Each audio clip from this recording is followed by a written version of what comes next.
You want to see the best heavyweight fight of your life, of your decade, of your time? I am your Joe Frazier. I am your Ali.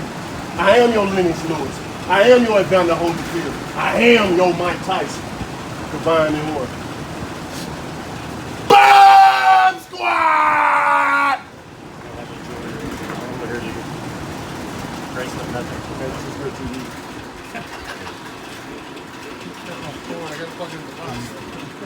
Did you see we had money? I know, I saw that. They're gonna be a nice view. See. We're gonna out there every week. Yeah. You can play with it as much as you want. You can look up at it and say whatever you want. Yeah, for sure. I forgot it was up there, actually. Cousin? Yeah, I was thinking the same thing. Keep those intact. We'll do it next time. Very nice. I want to get some scuba down there, but I gotta keep it for my promotion. My production, I mean. I'm the first scuba dive. Oh, hold on. Yeah. I'm the first boxer to ever. I'm like the second athlete. I think Tyson Fury was better before. But I don't think nobody else. Because it's in most of the athletes' contract, they can't do wild stuff anyway. So, you know, keeping that to myself. You know, and I tell people I'm a certified scuba diver, they're like, because for one, they ain't expect no black man to get in no goddamn water, okay? And then they do get in there, we ain't putting our head in there, motherfucker, because they always think something in there. But underwater, it's a beautiful place, it's a beautiful world. Do you not want the ice helmet? I love to explore. Do you find when you're underwater that large fish go away from you because you're 6'7"? You know what? We went shark diving one time. And usually the sharks, when I have my guide, usually the sharks be all around. He was like, when we got back to the top, he was like, where are they? I don't know. I'm 6'7", that's like 201 centimeters, so I'm long and I got nice gear and shit, so I don't know what they expect. I got the power fins, so I can go fast in there. So you're like 7'5". You know what I mean? So we didn't see no sharks, but I did have a school of clear fish to come like this close to me, back and forth. I can feel the wind from their fins circling back and forth as they move, trying to figure out what the hell is this, you know? And that was pretty cool to see things like that, to see different, you know, species under there that we'll never see at the top, you know what I mean? You know, water is one of the most areas that haven't been discovered. You know, they say 70% of it still is undiscovered. And it's amazing to just go under there and see things that half of the people will never see in their lifetime because of their fear of water. I mean, it's a dangerous place to be in underwater. It's like, you feel like you're a stranger to a world that you don't supposed to be under. You have to rely on so many different things.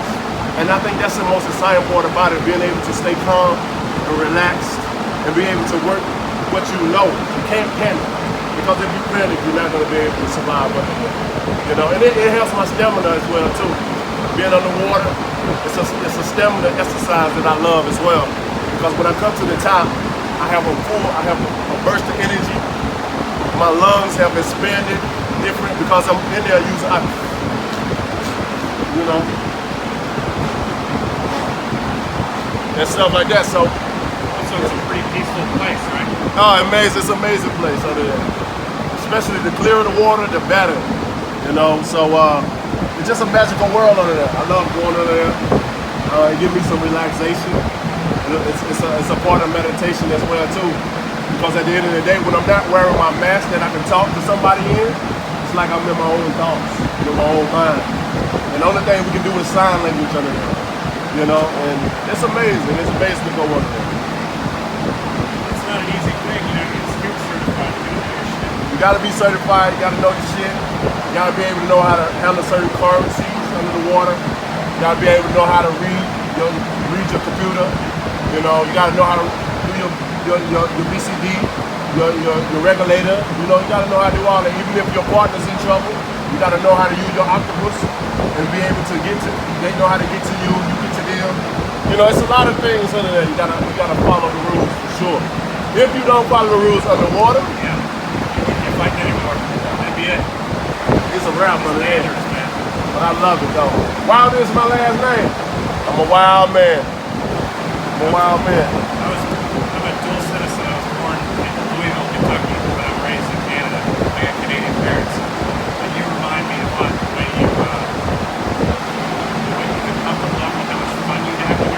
fans real quick. How much fun you have when you're in the ring and lasting a lot of hours. Oh yeah, man. He had fun in the ring. It was business, but it was fun. Yeah. Until people started fucking. Most definitely. I mean, it's always. I mean, when you in an occupation like this, you gotta look at the fun of it. You gotta find the joy that's what's inside of you. You cut your fans off your knees if it hurting if the sound. But it's on the side right here. It's in the back. Back. You can hit this one as well. But in the ring, you gotta find the enjoyment of it in the ring. You know, because this is a dangerous business. We risk our lives, and I always say that, and I'll forever say it. You know, as long as this sport is alive. Look, we just had another guy to lose his life. He went into coma, and they say he didn't come out of it. Yeah, you know, and that's crazy. This is like the third body this year. That's how severe this sport is. I don't know no other sport that's losing lives like boxing. Period. You know, and that's why I speak how I speak. That's why my mindset is like it is, because this is real life in here. Ain't nobody. What other person going to work risking their lives? It's a lot of job that you risk your life in. Now, don't get me wrong, but far as being an athlete and going, I don't know no other sports talking about losing lives. You know, like boxing is. So you got to take it into consideration, and you got to find the enjoyment about it. And that's what I like. I like dancing. I like moving. I like talking junk. You know what I mean? But the thing about me, what people have realized and understand thus far is that when I talk stuff, I bags it up. So that allow me to even more talk, give me the more motivation, the more confidence to even talk more, because nowadays when I speak, I want my opponent, I want the people that's watching me to take heed to what I'm saying. Because I'm a type of man that I don't waste my words. You know what I mean? Well, you haven't lost a fight yet, so. Come on, and I never will. I'm going undefeated. I'm going to be the unified, undefeated heavyweight champion of the world. No one has ever came like me. And when I leave, I'm going to be when they think about boxing, they're going to say Deontay Wilder, that country boy from Alabama, it was a bad man. And that's all I ever want, because I'm not going to be in here long. I keep telling people, I'm not going to be in this for long. I've got to maybe to my late 30s, and I'm out of here. You know, the amazing thing about it now that I find funny is I remember getting into this sport, and we was talking about the beginning, the development of me, you know, becoming a contender to a champion.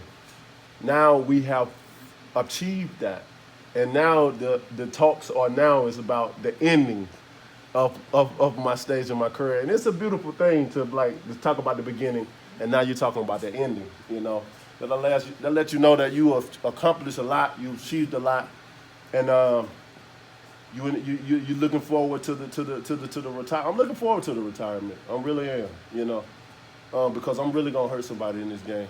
The more and more, the better and better I get, and the more and more I develop my skill in this sport and understand my power and recognize who I am, somebody's gonna be in trouble. And before that time comes, I'm gonna accomplish what I need, and I'm gonna get up out of here. You know, because I'm really gonna get a man out of here.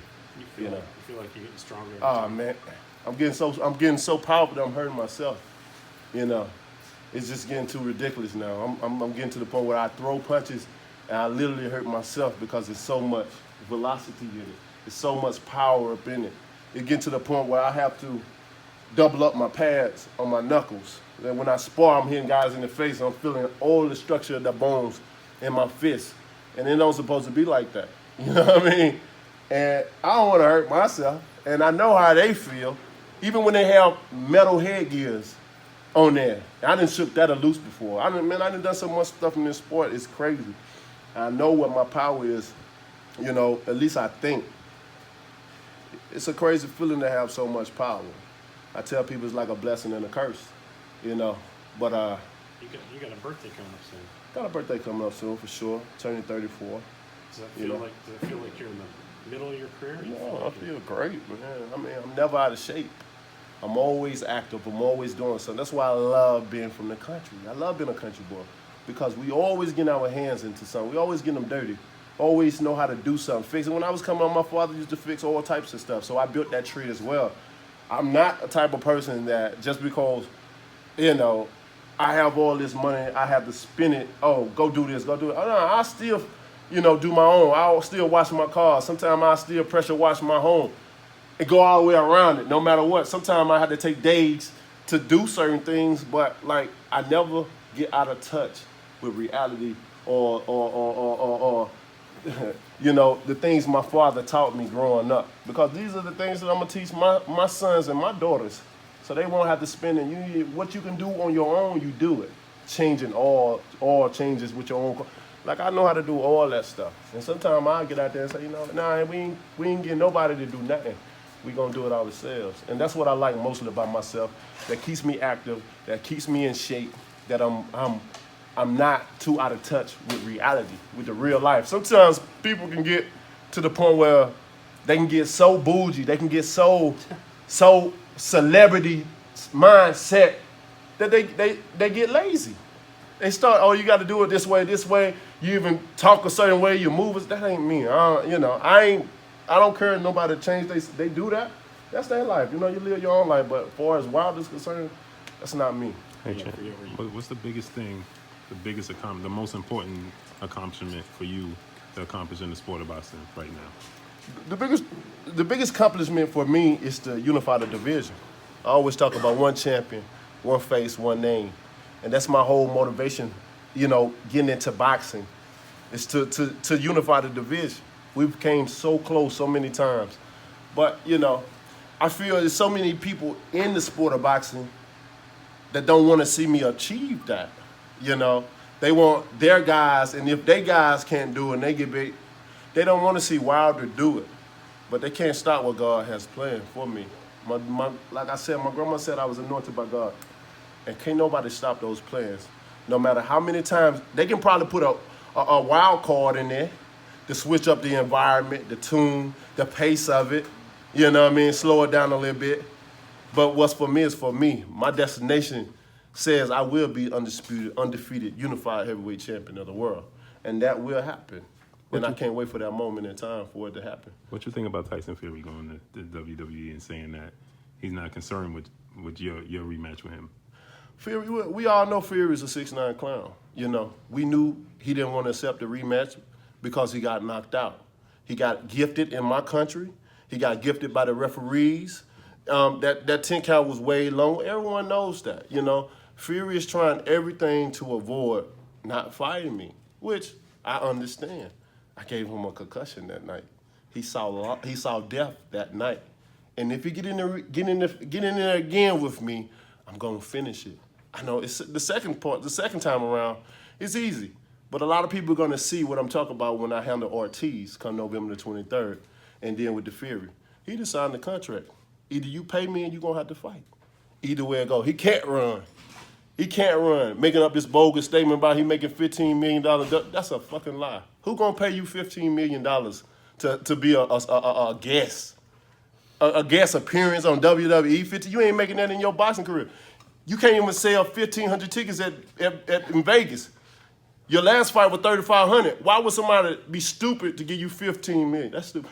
But I understand all this stuff. I am the most dangerous fighter in boxing, period. When I walk in the room, they understand the energy. They understand who I am. They understand what I represent and what I stand for. And with that being said, they already know. The heavyweight division is on lock. And Deontay Wilder is the man. Everywhere I go, no matter what country, no matter what setting I'm in, whether it's a dangerous setting or whether it's the most safest setting, they know who the man is. I don't care what nobody else saying. Even in other countries, they know who is the man. The talk is Deontay Wilder. And that will forever be. I'm on a mission, and they ain't gonna stop. A lot of people don't like it, but they can't. They might as well join the boat. They might as well join the team because they ain't gonna beat me. I will accomplish what I set for to do. I promise you that. What about Ortiz? This is obviously a rematch with him. You went, deep into some rounds with him last time. You fought a guy before. You went the distance with him. And then the next time you fought him, you knocked him out in the first round. Do you like the rematch chances with Ortiz? Oh, most definitely. I love it. If I didn't, I wouldn't have gave him a second opportunity. I love this sport so much, you know, especially when people doubt me. I've been doubted all my life. All my life I had to prove people wrong about me, you know, which has been fun. It's been exciting, you know, for me, because there's nothing more pleasurable than to say than to hear someone say I can't do nothing, and then I overachieve the expectations of me, and to see the expressions on their face or to see the excuse they come up with is pleasurable to me. You know what I mean? And you know, I you know, with this fight, you know, I'm happy to be able to bless him. You know, not only am I proving myself, well, not proving myself, I'm proving to the world, you know, my greatness, beating him the second time, but I'm also giving a great deed, you know, to him as well by blessing him with the opportunity to fight for some type of decent money. Because these fighters, these other fighters in the heavyweight division do not want to fight this so-called old man. They don't want to touch him. So, man, this guy got a family to feed. He got an ill daughter to feed.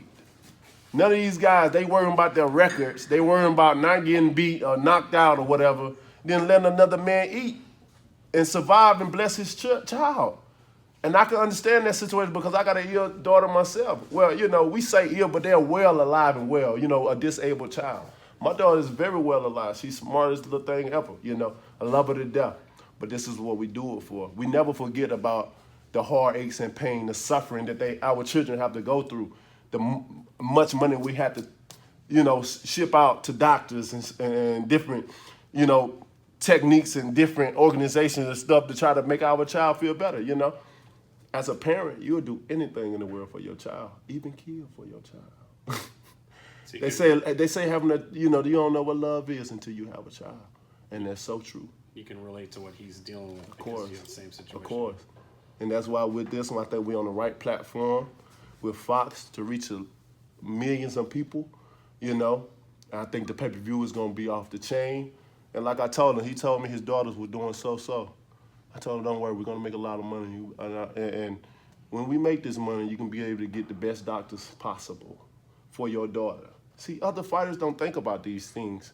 They worry about themselves and try to stay undefeated and all this stuff. See, I worry about staying undefeated, you know. I worry about unifying and stuff, but my heart also worry about my opponent, the man that I'm facing.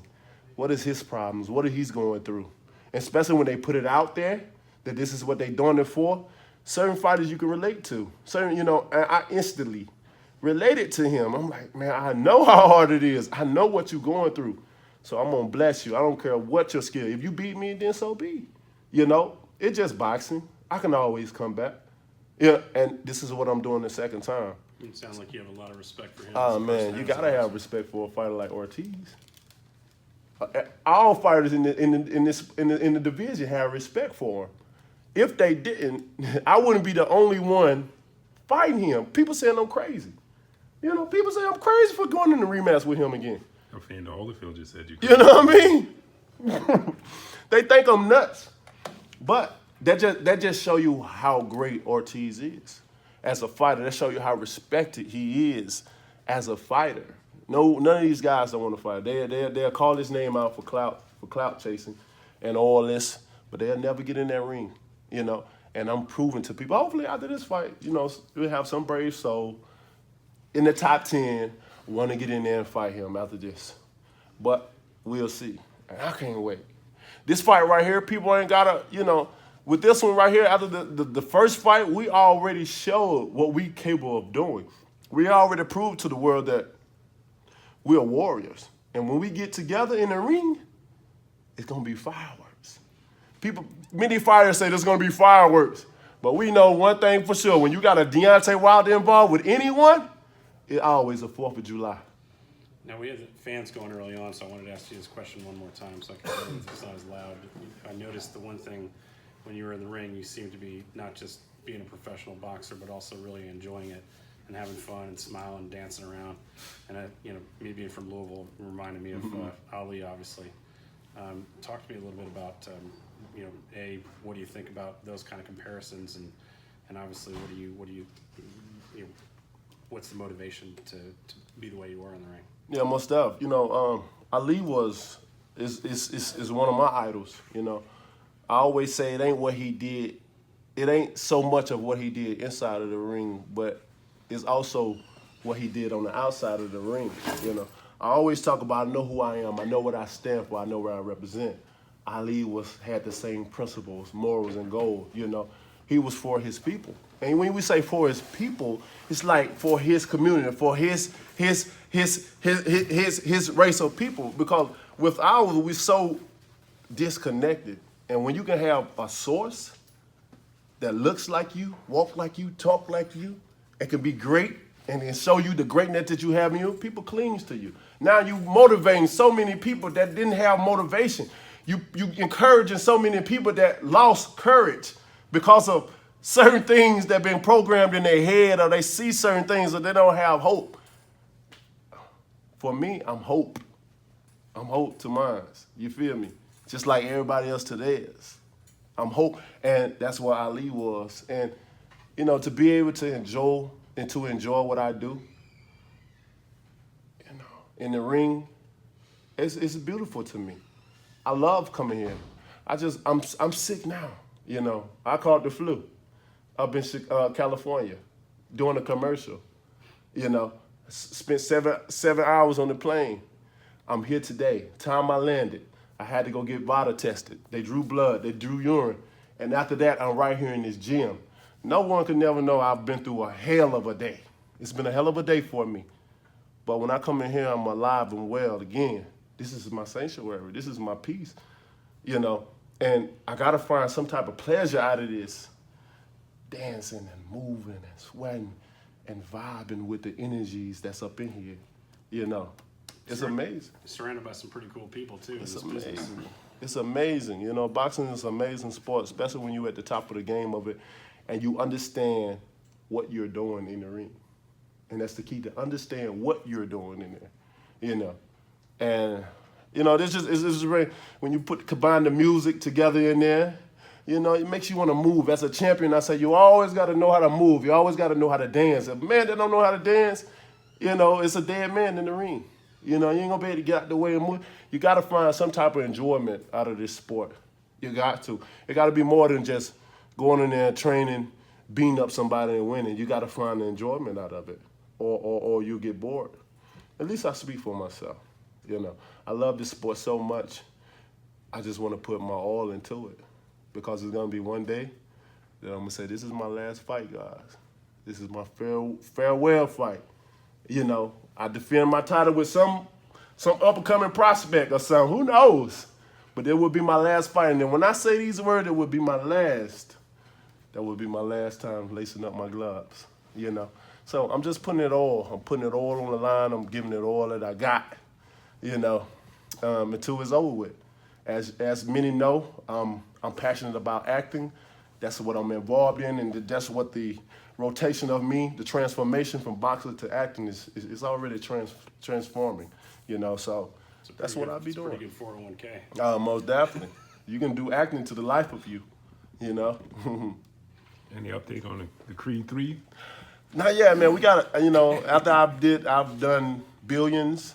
I just got finished with Magnum PI. I'm still getting great reviews off of it.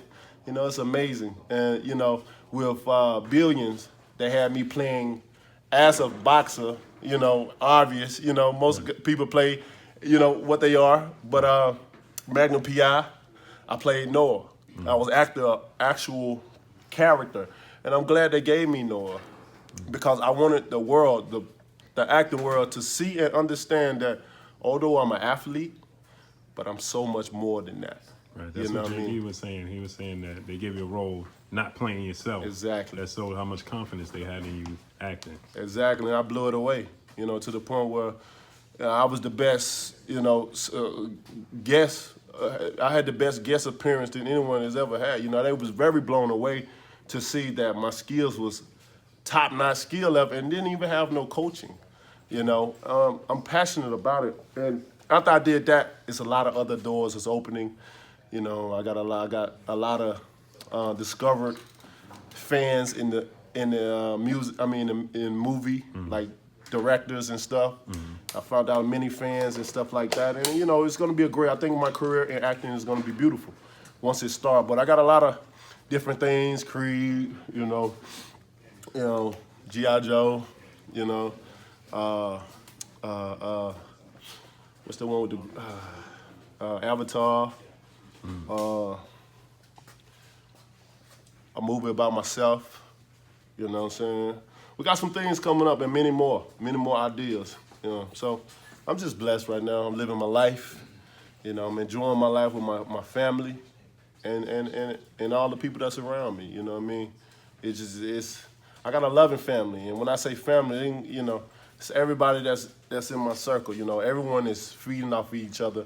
Everyone is growing from each other, and it's a beautiful thing to see so many people grow together, healthy, and be able to do what they want to do, you know. So I'm just happy to be who I am, the person that I am, to be able to be a true leader. Many people want to have the title as king, but not many people can be able to lead people like a king, to be able to advise and mentor and motivate people like a king.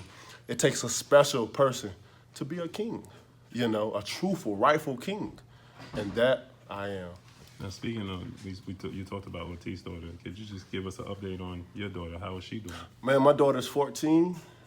She's amazing. She's just amazing, man. That's all I can say, you know. She's a teenager now. She's doing a lot of things on her own. You know, she's just growing up. She like to have her own time. You know, she's a cheerleader.